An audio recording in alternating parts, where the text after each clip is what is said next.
Welcome to Think Big for Africa podcast. On this podcast, we will bring you interesting conversations with local, national, and international African leaders from all walks of life, home and abroad. Leaders who are doing their bits to progress Africa's development. Conversation topics will range from education, science, health, leadership, politics, business, and many other global issues. Conversations about everything that concerns Africa's development. Africa has so many wonderful achievers worldwide, and this is exactly what we will bring to you on Think Big for Africa podcast. Stay tuned.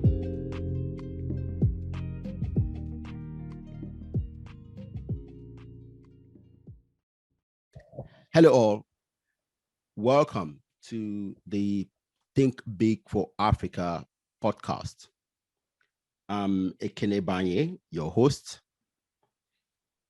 In this conversation, I'm also going back to sports. And I have one of my old mentors from way back. He was a banker and national cricket team player for Nigeria, Mr. Barnaby Ephraim. Welcome. Thank you, Ekene. How are you? Wow.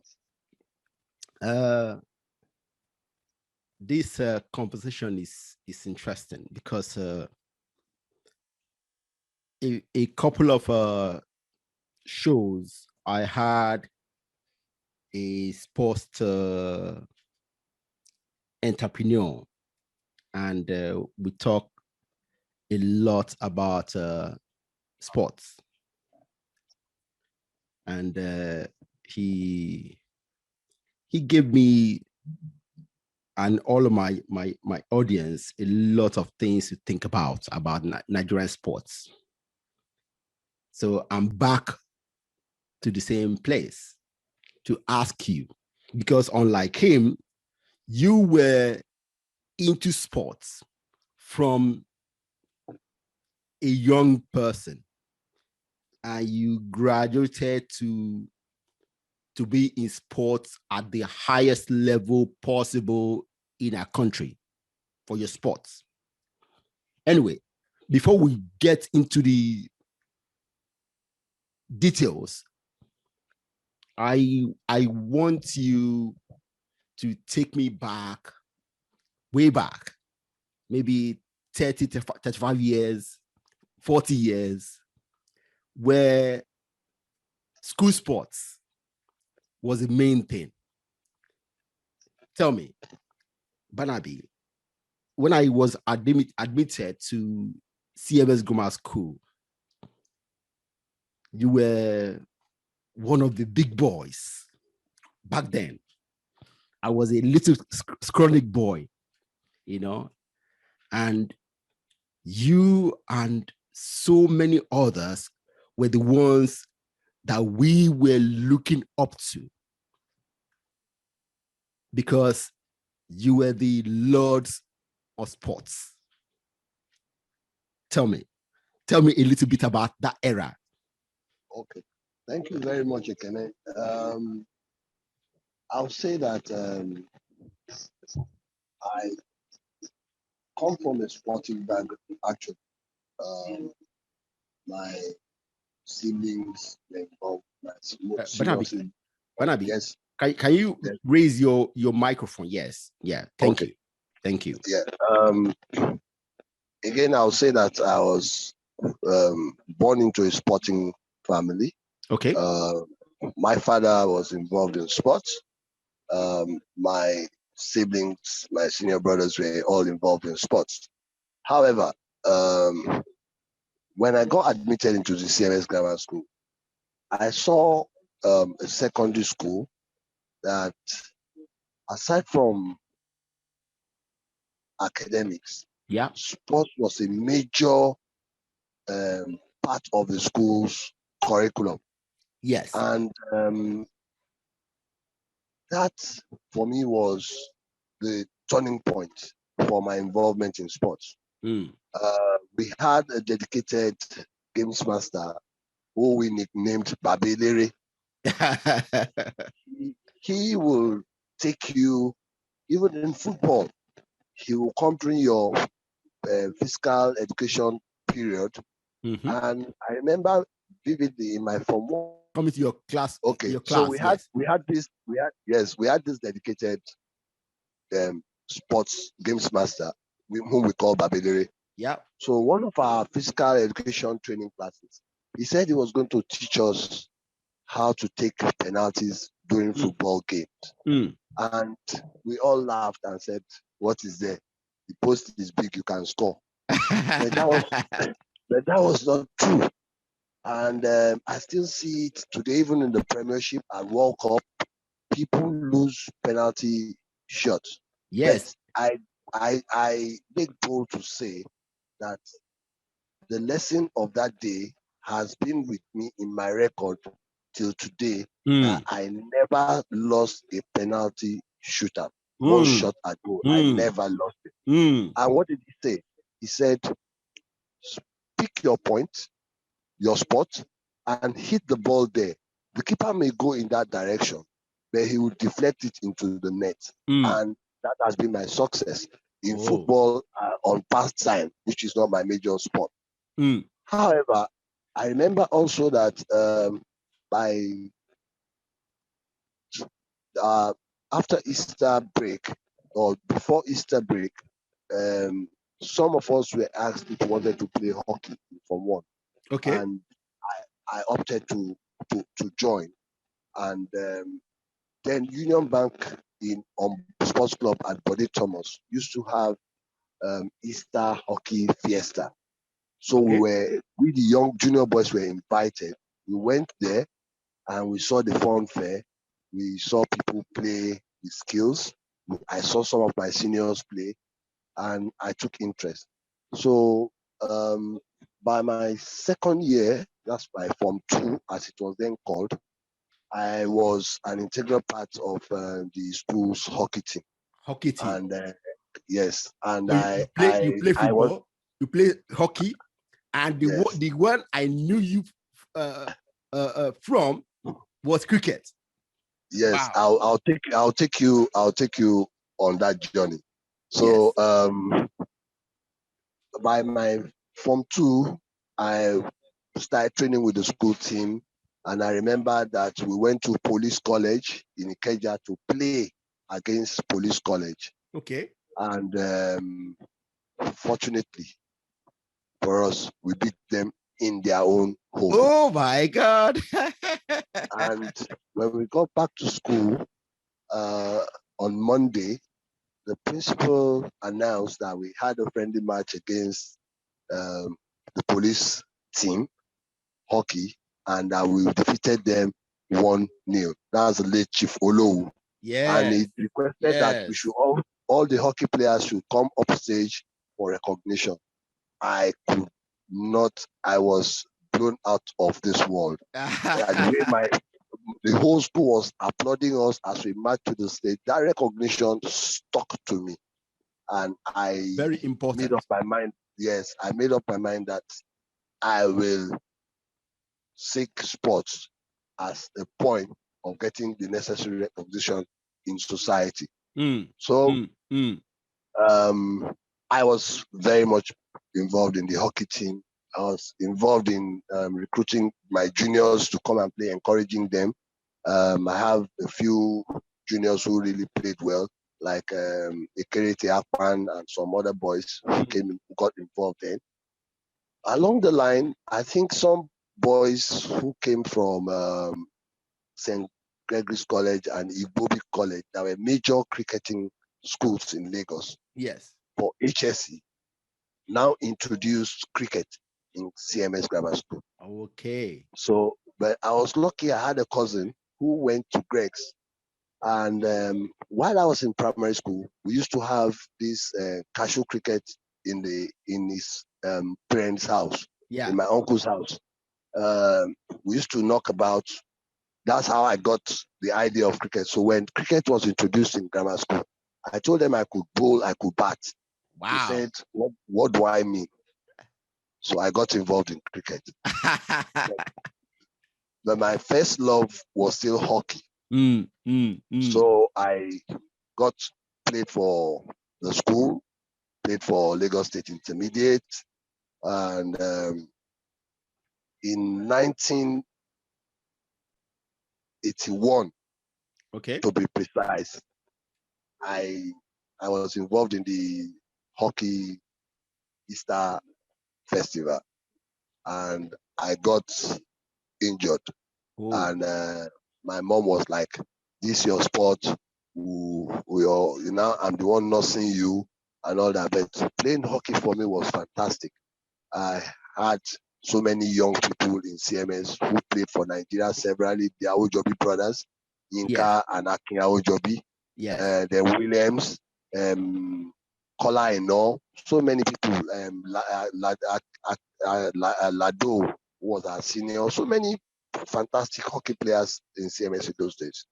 So on recovery from that, CMS cricket was now developed, and I was an integral part of that. So gradually, I just saw myself drifting into cricket, and after playing against the Bobby College and we were beating black and blue, that was my first baptism in cricket. But just for competing as a school, CMS Grammar School, I give kudos to the State Sports Council then.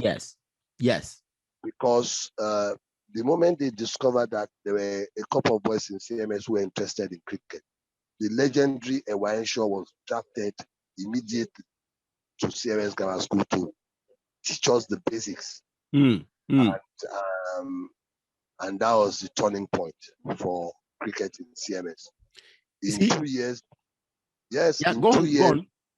in 2 years of deploying Ephraim to CMS, we beat Bobby College, we beat Baptist Academy, we beat King's College at the finals. Wow. And we had to represent Lagos as the school sports.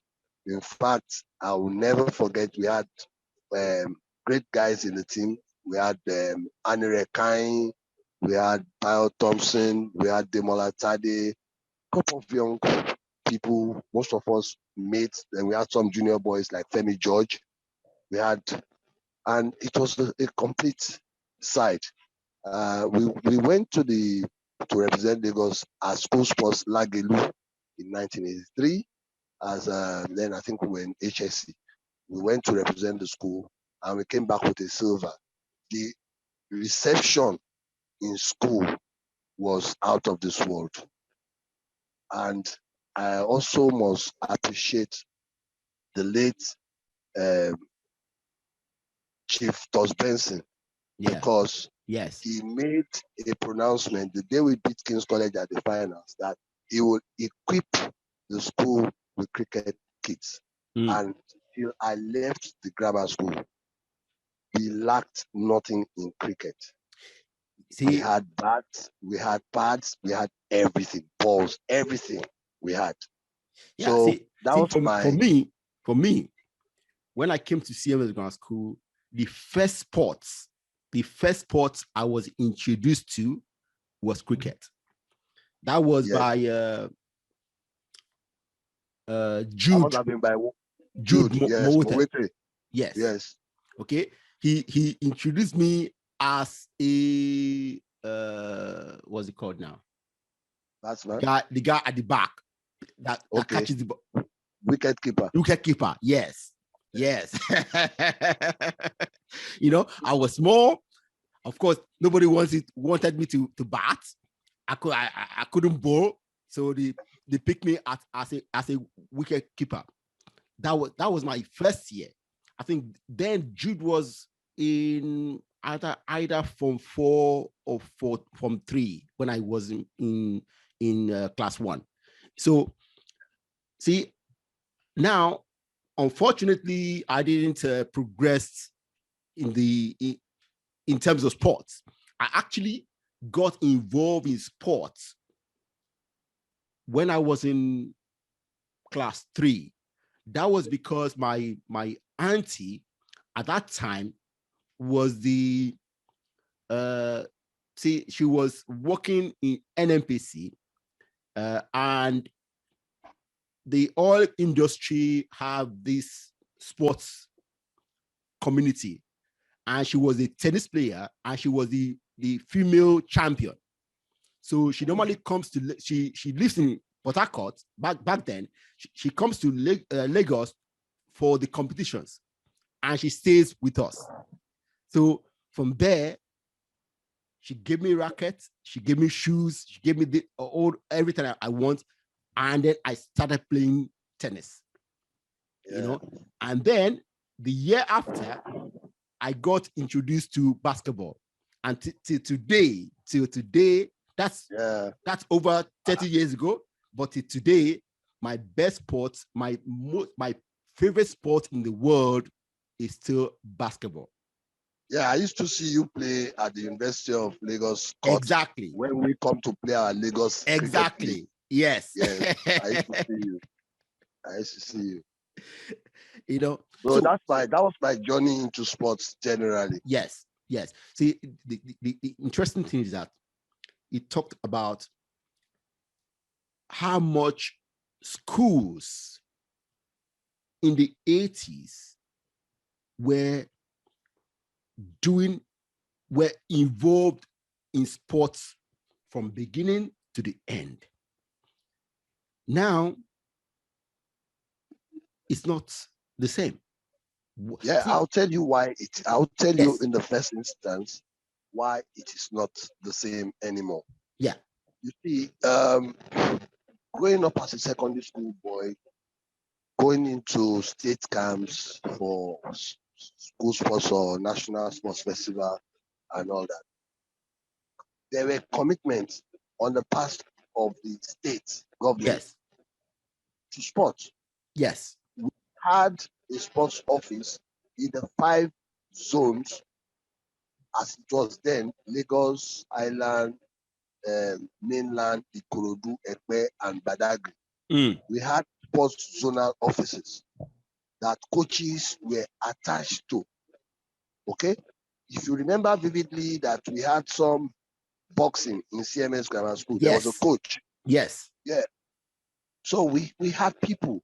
And if you remember, we also represented Nigeria in handball in Sicily, Italy, beating all comers, because we had a coach attached to the Shomolu zone that was scouting for young talents, grooming them, and bringing them up to scratch to play age grade competition. Then the welfare of the athlete was important. I would say that as a schoolboy, I was sure of a pair of canvas shoes. Every year I was going to represent the state in cricket or in hockey. And tracksuit, which was a very, very beautiful Lagos tracksuit. For me, is the most attractive tracksuit in the world. Barnaby, can you step back a little bit so that you be more visible? Yeah, okay. Very good. Yeah. All right. So, like I was saying, that we had the athletes were well taken care of. We were well groomed because we had the personnel who were employed into the state sports commission or sports council, as it was then, irrespective of their state of origin. Yeah. Teach and impact knowledge in young people in the various sporting areas. But now today, if you look at it, because government is no longer really investing in sports, even the schools have nothing to look forward to. Nothing. We looked Yeah, the sports calendar in Lagos or even in Nigeria as a whole then is September to December. You play Principal Cup, elimination from maybe second week of resumption. Yeah. Go in to play the states. The states will win. Then the school that wins goes to represent the state at school sports. National. Yeah, as national school sports. And that already most times happens in December, you know. So at that time there was something to look forward to. Yeah. By all the schools. Yeah. Now, today there is nothing. I know GT Bank is trying to rejuvenate Principal Cup in Lagos. Yes. We are trying something, Schools League in Lagos in cricket. And then there is the Hauser Foundation for cricket also doing something for school cricket. Okay. But in other sports like hockey, I'm sorry, basketball, I'm sorry, volleyball, I'm sorry. You see, the government has to show appropriate now. Let me even take it further. In those days, athletics. Yes. See, the inter-house sports athletics invitation relays were massive because that brings the best of the best from all over the states, and they come to our inter-house sports, and we also attend theirs. Yes, that was massive. Yes, and don't forget, Ekene, you remember that we used to have 7-Up athletics competition. Yes.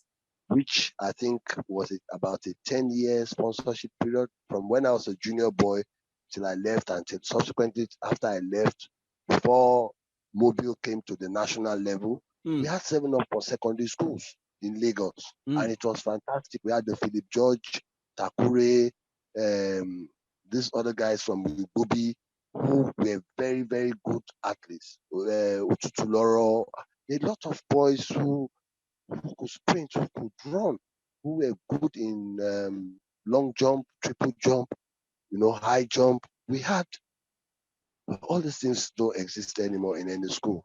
My children unfortunately went to a school that sports was secondary. So even what the build up I had for them from primary school, they lost it in secondary school. Which should have been a continuation. Yes. Those things don't happen anymore. Well, see, those things don't happen. The point I think where we lost it is that we as a people didn't see sports as economically viable, and that was, if there was ever a mistake that we did as a nation, is to think that sports is not economically viable. Because like my guest, Mr. Ayodele Thomas, told us when he was on, China as a country is looking to reap over $800 billion in the next 4 or 5 years. Okay.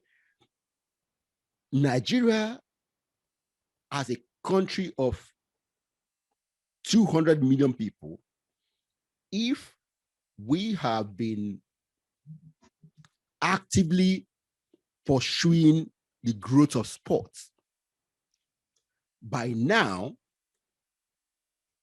our football players wouldn't be trying to get into Europe. In Nigeria, the second highest active sports I guess it's basketball. By now, see, if you check the NBA, we have a lot of people with Nigerian names all over the place. Yeah. You see, we by now should have had a very viable, economically viable league because we love those sports. You Cricket see, by now, yes, I'll Nigerian tell you cricket. that. I'll tell you one thing, Ekene, that when we had the military rule in Nigeria and we had governors who probably did not have a state of assembly, but appointed commissioners who were technocrats who knew what ought to be done, you understand, were able to speak to the military governors and say, look, we need to do this. It is important to do it because of X, Y, Z, and you get the governors buy-in, and it is done. Okay. Okay. However, by the time we went into the Second Republic in '79, yes, look at what the impact of the educational policy of Lagos State, for example, or the UPN then had on us. Yes, good. A lot of more children went to schools. Yes. Yes. But our school, for example, where we could boast of about 3 football fields, we have today currently just 1. Most of our land were used to build schools for other children to attend schools. Yeah. We had our great farms. And the moment those schools were taken over by government, sorry, they were not interested in those your scheduled programs. If you want to have them, you go fund them by yourself. They were not ready to. And that is still the bane of sports development in Nigeria till today. You will find out that even the little boys playing basketball, your own major sport at Roe Park, my boys at TBS, once it's a sports festival here, the best will make the state team. The rest will go and play for other states for money. Because those states are not turning out players, but they want to win medals, so they come poaching and they pay seriously. You see, for this is it. So we are shooting ourselves in the foot. Yes. See, or if you check my own history in cricket, I had to wait for my turn. And to God be the glory. I've captained Lagos at all levels in cricket. Intermediate, senior, and post-retirement from the sport, I went into administration, and today I'm vice chairman of Lagos State Cricket Association. So there's nothing anybody wants to tell me about what the players require, what funding do we need, what the program is, that I will not speak to. So you are the vice. Yeah. What? Say that again. I'm the vice chairman of Lagos State Cricket Association. Very, very good. The vice chairman of Lagos State Cricket Association. Very good. Now let's detour a little bit. Let's go into your game. Yes. Tell me, how did you say you had to wait? I understand it, but I guess many of my audience would not understand what you mean you had to wait. Okay. How did you get into the national team? Okay. I'll tell you what. By the time I left CMS Grammar School for University of Lagos, my skills level had improved considerably, and I saw myself good enough to play for Unilag. Okay. So in '86 Nuga, Unilag won gold at Ibadan. Okay. And in '88 Nuga, Unilag won silver in Port Harcourt, losing to Ephraim. We beat Ephraim previously at the last Nuga in Ibadan. Then we went to Port Harcourt. They won that year. Okay. But at that time, I was being invited to the national team Okay. for trials. And I discovered that it's like football too, you know. You want to come in as a wing back or a top striker. Mm. Who are you going to displace in the team? Yes. And the older boys were always delivering at international level for the country. So the selectors will play them ahead of you. The only time, you know, you probably have a chance to play is maybe there is a friendly, and then the senior boys the previous day had bashed the visiting team, maybe Ghana or Sierra Leone. Then they will weaken the team a bit and give us a chance. Okay. But those were equally not internationals because they were friendly. So I had to wait. I got called to the Nigerian trials in 1988. Okay. I did not play for Nigeria until 1995. Wow. 7 years wait. Yes. Now tell me. Sorry, I'm cutting short. See, in this country, in the UK, there is county cricket, yes, where young players play professionally, and that's where they go and pick the players for the national team. Yes. Does Nigeria have a local cricket league where young cricketers can go and ply their crafts? Yes. Sincerely speaking, in my own time, we had what we used to call the National League. Okay. And that was basically the platform of showcasing available players. Okay. But before then, you will have seen guys come out from schools, come out from Nuga. Some new talents will have been discovered at Nuga, and those guys definitely will represent a state at the National League, and then they graduate to make the national team. Okay. So I mean, I remember one of my classmates in HSC, Bio Thompson, made the Nigerian national team in 1983 to Sierra Leone, the tour of the quadrangular Sierra Leone, that's the West African Cricket Association competition. Okay. He got his first cap in 83 as a schoolboy. And I know that the legendary Kome Agodo also got his national cap as a schoolboy. Interesting. You know? So currently in Nigeria and in Lagos specifically, we have the biggest league in Northwest Africa. Really? Which is acknowledged by the International Cricket Council, ICC. That's interesting. Yes. Oh my God! And see, I would definitely attend one of those games whenever I come to Nigeria and the games are being played. You'll be my guest. I can't hear you. I said you'll be my guest anytime. Oh yes. Yeah. So like I was saying, we had the Lagos League. Currently, we have 8 teams in Division 1. Okay. We have 8 teams in Division 2, making 16 teams in the league. Yeah. That's a good start.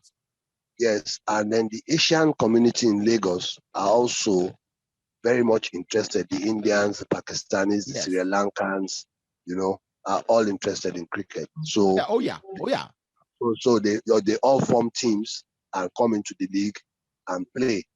We even have in the South as we speak, we have the first female league. Interesting. Of 8 teams going on now in South. That's interesting. You know? That's good. So yeah, so we have a very strong developmental drive for the competition, for the sport. I mean, we just ended the Pricewaterhouse PWC under 17 competition for boys and girls, Good. which took place. You were saying. So we just had a national competition sponsored by PricewaterhouseCoopers. Yeah. Okay.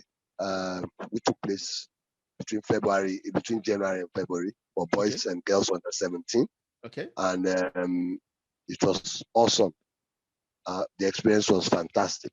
That's good. You know, for the young ones. And I know that's the basis of selecting.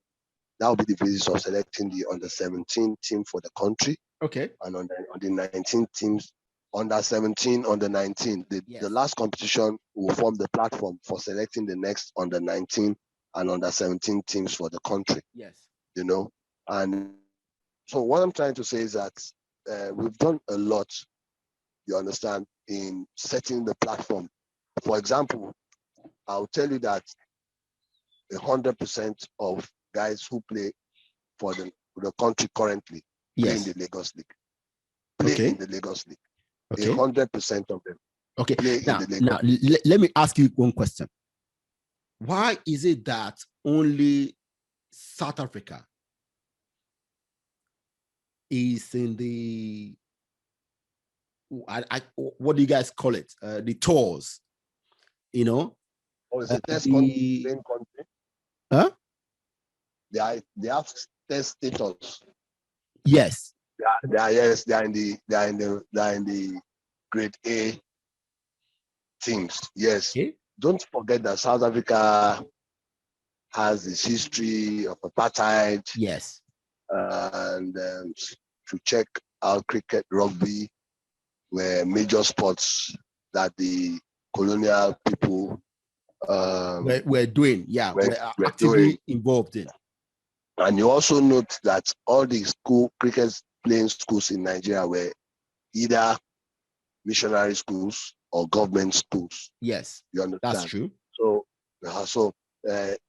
for them, their level of development in the sport is way and above ours, because they had invested so much. Even when South Africa was under apartheid, yes, they still had cricket going, although they were not playing internationally. Yes. So they are way and above us. Nigeria is currently in Africa rated, I think, we're number 5. Okay. Yeah. Okay. And that would be behind South Africa, Kenya, Zimbabwe, Kenya, Namibia, and who else?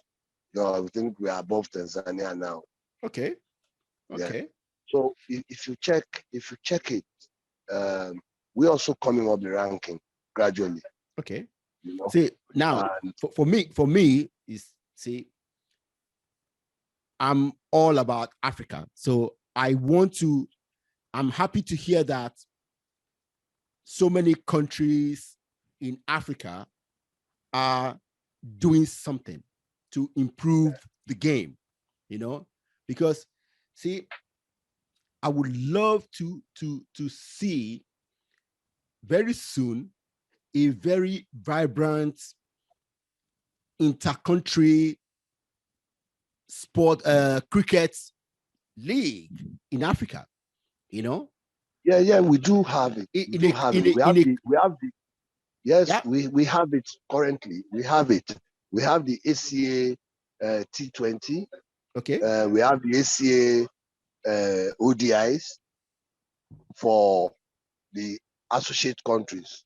Okay. You understand? When I say associate countries, South Africa is not one of the associate countries. You understand? So then the associate countries all have levels. Okay. You understand? Associates, you are in group 4, you graduate to 3, you graduate to 2, you graduate to World 1, then which Kenya got to at a point, and we're almost getting a test status, but they declined. But Zimbabwe is there. Zimbabwe is playing. They are not playing at the level of Kenya, Tanzania, Uganda, Nigeria, and co anymore. So in Africa, we have those competitions. And don't forget that even the Nigerian under 19 won the African slot for the World Cup.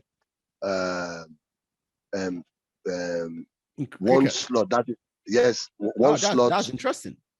Yes. Beat South Africa? No. South Africa came into the World Cup as a test country. Okay. The big boys are in their own world. Big boys, yes. But the associate countries will now play among themselves to fill in remaining spaces. Okay. And Nigeria beat everybody in Africa. That's good. And anyway, now the see, all these things will not mean anything in the long run if we can't find means to make the sport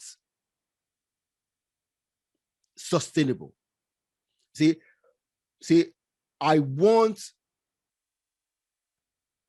to give our young ones, talented young ones,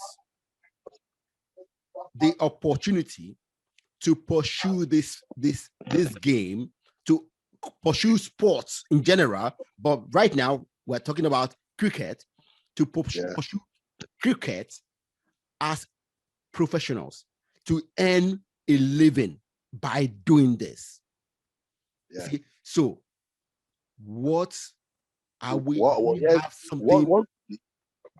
Exactly. You see, we need to have the structures in place in the first instance. So if you look at it in the UK, for example, a child starts from an academy at maybe age 5, 6, plays in primary school, gets into secondary school, goes for his A levels. Yes, at cricket, goes for A levels, plays in school, then gets to his university. If he makes it to the university, gets to play for his university, and maybe by the time he's in secondary school, he's also already attached to a county, where he's playing, and then his progress and coaching is monitored, and is developed from there. We need to have those structures in sports. Yes. Now, sports today, even the professional football we play in Nigeria, for me, I look at it, it's more of amateur cricket football than being professional, because you don't see a track record of a child starting up with a club, for example, like Eyimba at age 7 in their academy, and coming through the ranks and playing. We saw Rashford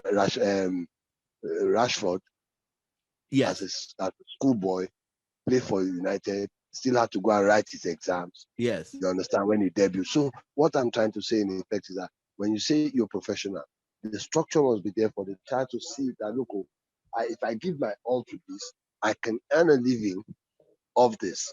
I can have a good life of this. Yes. Meanwhile, I'll still get some level of education. Yes. You understand? I'll still get some education in the process of doing all this. We need to get to that level.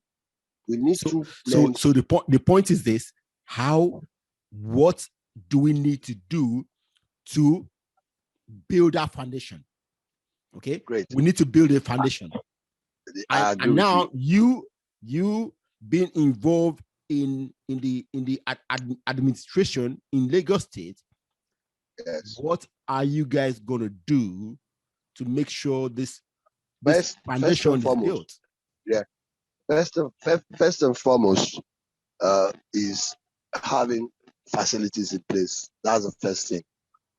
Okay. We are lucky in Lagos. We have the Tafawa Balewa Cricket Oval. Yes. Which is like our national stadium. Yes. Then we have the University of Lagos Cricket Oval. Yes. Which is the second main ground. We have a ground in Greg's, we have one in KC, but the school does not allow the free use of those places Okay. now. And then it is more difficult for us even to get the state to allocate land for us to build a pitch, or for them to allocate, see the land, develop a pitch and say, okay, look, this is Lagos State Cricket over. This is Lagos State Basketball hall. Yeah. Where you This is an issue we talked about with Ayodele Thomas. The same thing. Yes. So we need to get to that level. Like I was telling you, in the 80s, Union Bank was the headquarters. The Union Bank Sports Club was the headquarters of hockey in Lagos. Yeah. If you have not played at Union Bank, you are not a hockey player. If you have not Yeah. played there, yes. And in cricket too, the same. If you have not made it to TBS to play, you have not played cricket. You have not. So we need to set up these facilities for the various sports, and then make sure that we have the channel. There's a handshake between the schools program and the sports policy of the state. Yes. So that as you're picking up the kids, I was picked up at age 12. I was picked up at age 12. And I'm looking at 60 down the line. I'm still very much interested in sports. Yeah. Because the structure was there to drive it. Yes. The funding, whether it was adequate or not, was there to fund it. Now, you don't have the structure, you don't have the funding. All you do is you constitute sports association, and you're only interested on years where you have national sports festival, where so much money will be budgeted, and then we all go for the jamboree and come back.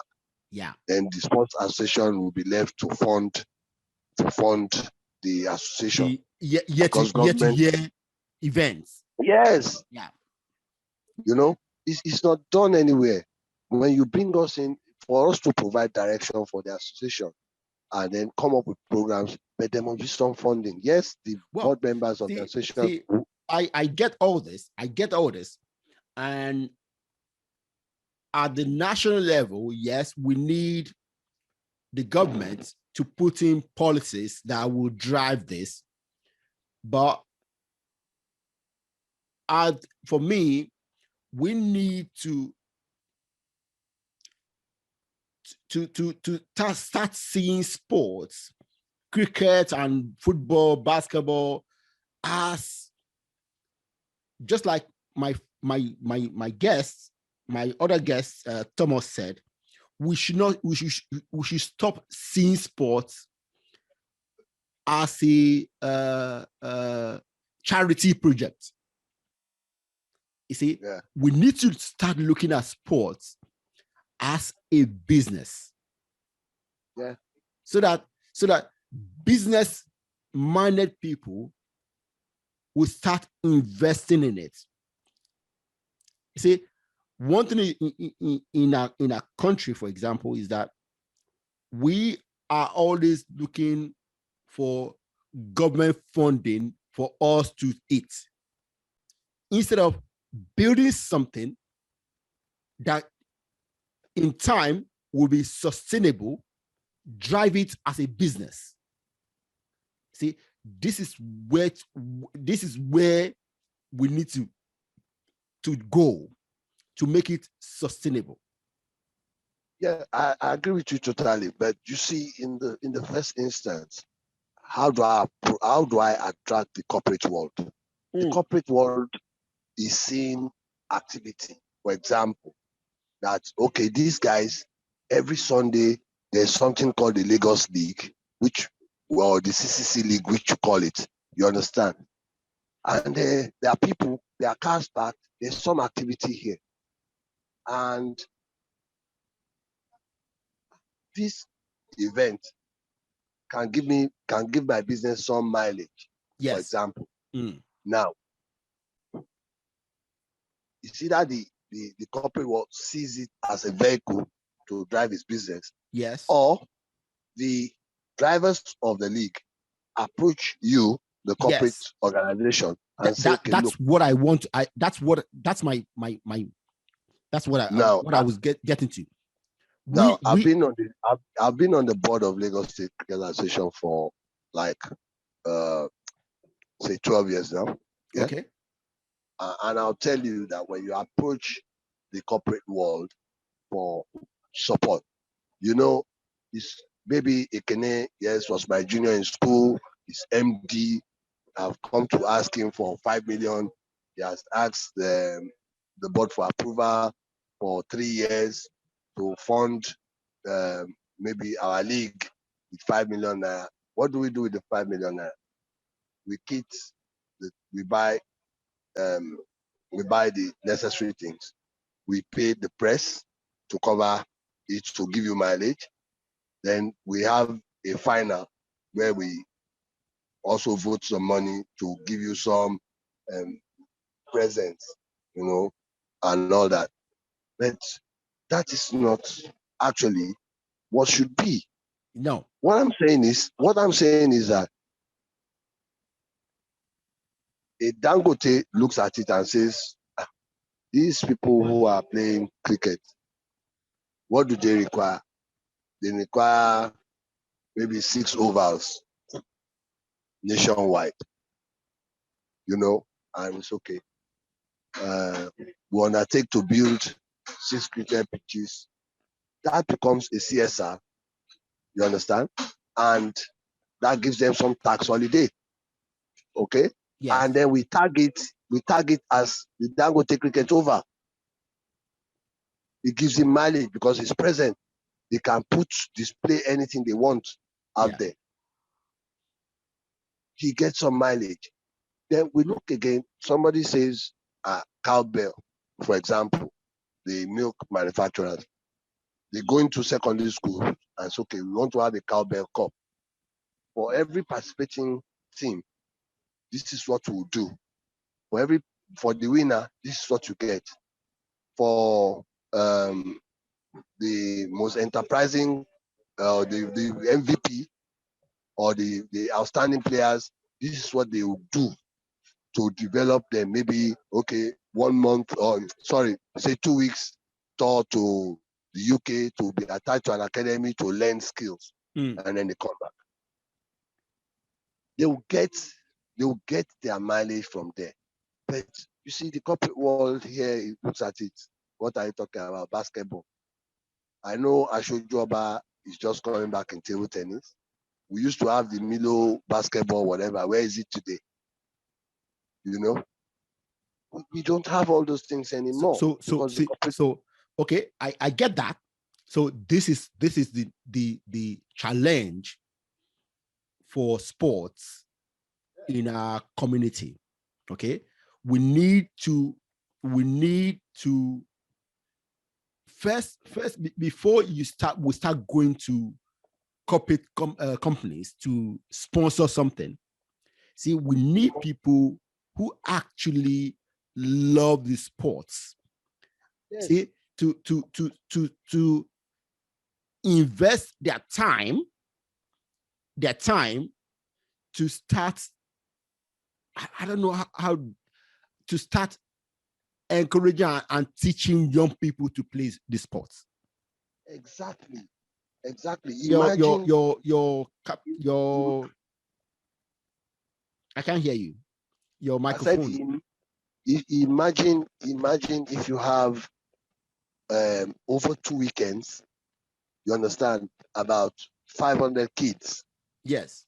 Going through just basic cricket drills at TBS. Yes. You understand? Going through major business cricket drills at TBS for 2 weekends. And we target Pepsi. We target Pepsi. And then there's the Pepsi banners all over. There's probably DJ. Then the children have access to free Pepsi. It's fantastic. Indomie partnered us in cricket at the time for schools competition.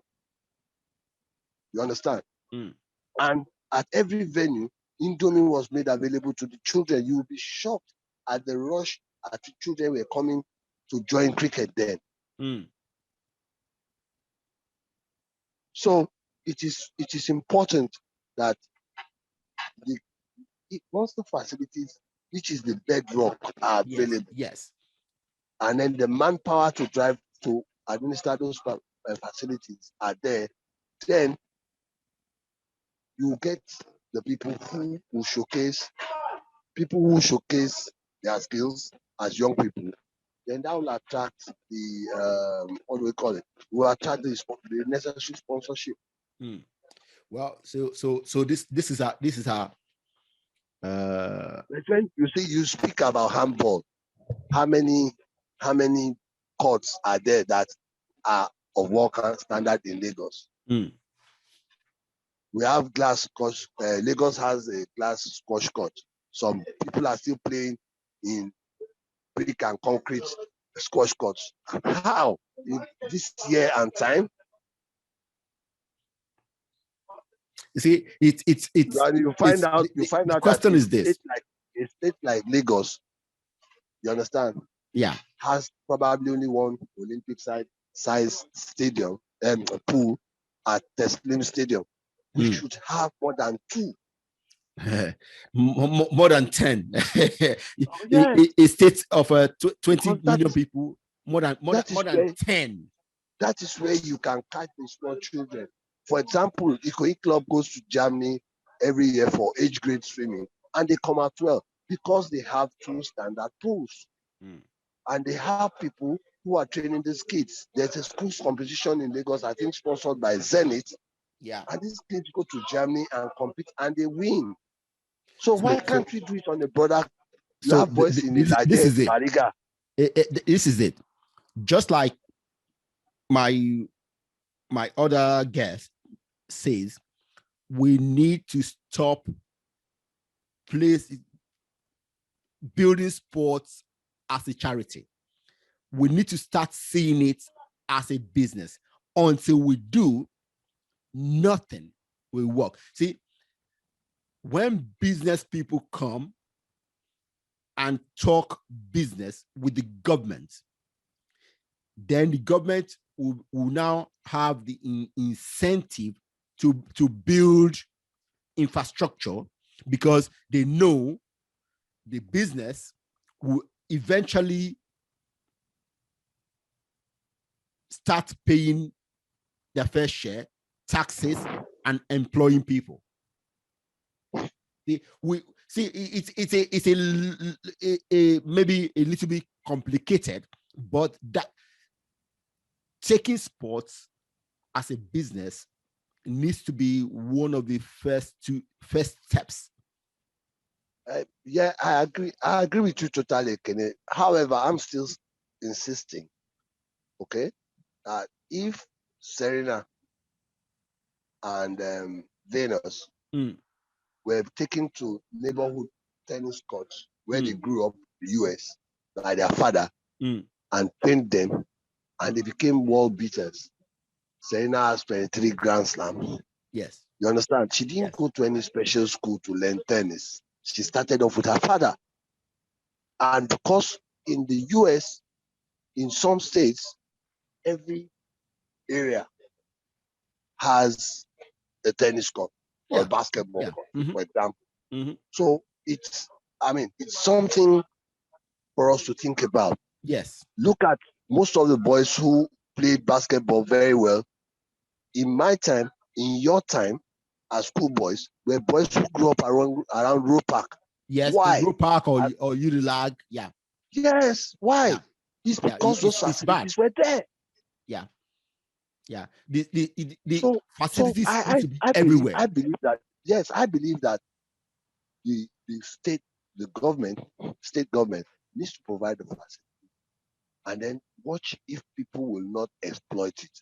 And you see talent. Well, growing up as a young boy in Lagos, we used to play table tennis around every street corner. You go and drop. Where are the table tennis balls today? Exactly. See, this is the thing. For me, sometimes when I think about all these things, I struggle to come up with how it will be. We will revive all these facilities, because somehow, because I am skeptical about the intention of the government to do what needs to be done. You see? What is there is that I want to put myself, I mean, having worked in corporate world, especially in the financial industry for 25 years, if you come to me and say, put your money here, the first question I'll ask, what's the need for me? What's the return on my investment? Yeah. What do I get? What mileage do I get from putting my part of my profit in this? Yes. Okay. However, because I know that at the end of the day, if I put my money in a national sporting event for schools, I can attract the young money. I can reach out to them and say, this is the reason why you must bank with me. Yeah. You understand? Yes. Good. Same also, if any noodles in Nigeria is Indomie, whether it's made by any other person, everything is Indomie. Okay. I'm now saying that Indomie can invest in sport especially for school students and remain on their mind forever. Yeah. And say, Indomie, we played Indomie squash, we played Indomie basketball, we played Indomie cricket. Indomie is the coin listener in their mind. And those children will stick to that brand. They'll be loyal to that brand. Yeah. I mean, it makes sense, but I don't know how corporate sponsors. But the truth is that if I do not see that crowd, that opportunity, that I know that this event will give me those numbers, you understand? Why should I put my money? So create the platform for the people to come and showcase their talent. The brand, the branding comes in. Yes. Well. Yes. See, if you look at cricket South Africa, okay? Yeah. If you look at cricket South Africa, when they are playing any test match or ODI in South Africa, yes, KFC is there. What is KFC doing? You will have during the lunch break or during innings break, they will have young children come out in KFC t-shirts. They will have some small cricket grills. Do you think that chap will see McDonald's and go there? Yeah, and go there. We'll go to KFC or see Nando's and go there. No. Well, see, Barnaby, this session has been very, very interesting and illuminating. I hope we'll have more interesting conversations. And I want to thank you for taking this time to talk to me. Okay. Thank you, Ekene. It's been wonderful, and we are to be here once more again. I mean, anytime you want me to. Yes. Oh yes. We discuss important issues surrounding sports and sports development. Yes. See, many people in Africa do not understand that sports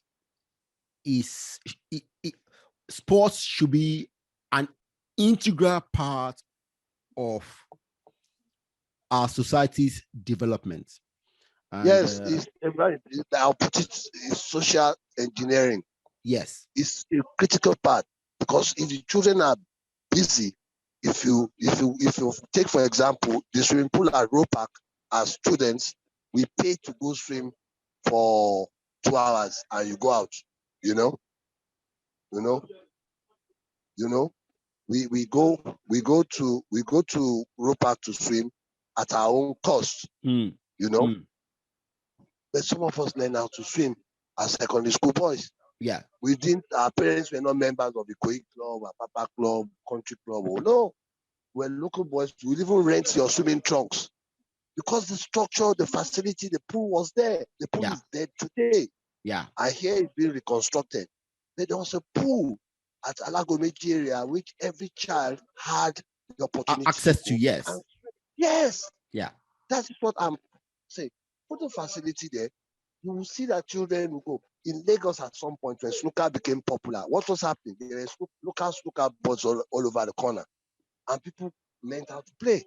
That's the way to go. Yeah. Yeah. So provide the enabling environment and you will see the talents come up. Then the corporate work can now come and support those talents. And then the professionalism or means of livelihood will come out from such arrangements. Thank you very much. You have said everything. See, Mr. Barnaby has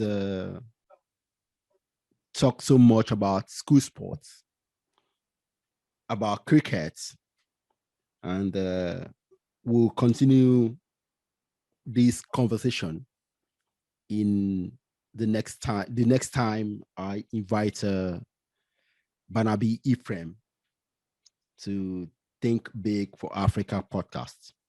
Thank you very much, Barnaby. Thank you, Ekene. Thank you very much. Thank you. Bye.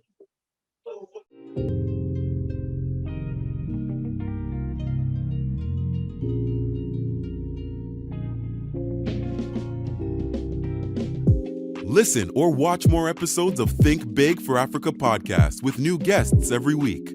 Subscribe to ensure that you are notified whenever new episodes are available.